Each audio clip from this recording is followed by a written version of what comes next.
Assalamu alaikum ورحمةالله وبركاته.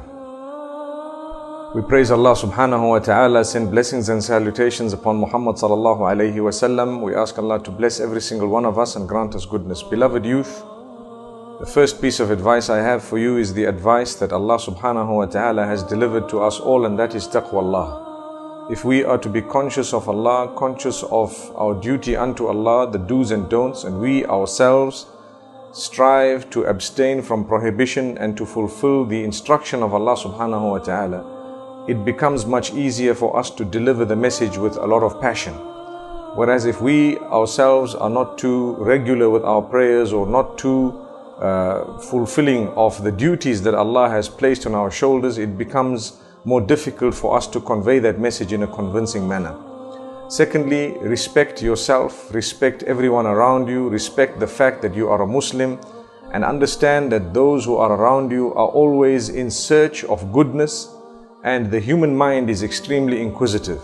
So if you keep trying in a very polite way, and if you are a person who has wisdom and tact, and you understand the norms of the people, and you abstain from insulting others, inshallah, it will have a greater impact than if you were to just go out and swear people, insult them, belittle them, make them feel like they are very, very far out of the fold of Islam sometimes, yet they are trying. There is another piece of advice that I wish to deliver, and that is the importance of the scholars of Islam. If we are to visit the scholars of Islam who are promoting the truth once in a while and learn from them, I think inshallah people will notice whom we are affiliated to in a greater way, and that itself would also be a means of da'wah. What this would mean is, if we are to affiliate with the correct people as far as possible, and even if we have had meetings perhaps, or we have had associations with those who may not be up to scratch according to what we would believe, we would still be able to clarify such matters, and we would still be able to leave a straight line and inshallah a message that will be loud and clear. Why I say this is because as we progress in life, people look to us, they see what we do, they see who we mix with, they see how we associate, and they learn a lesson from it. So that association is extremely important. As we grow, we may have to associate with those sometimes who may be searching for the truth in a way that if we mixed with them, it would help them. This is another level on its own. But we ask Allah subhanahu wa ta'ala to grant us wisdom, to grant us tact. Remember, I have said this many times and I say it again, go through the seerah of Muhammad sallallahu alayhi wasallam and study the way he treated the others, the way he spread the message, the way the da'wah at that particular time was delivered. That was the most pristine way. That was the best way.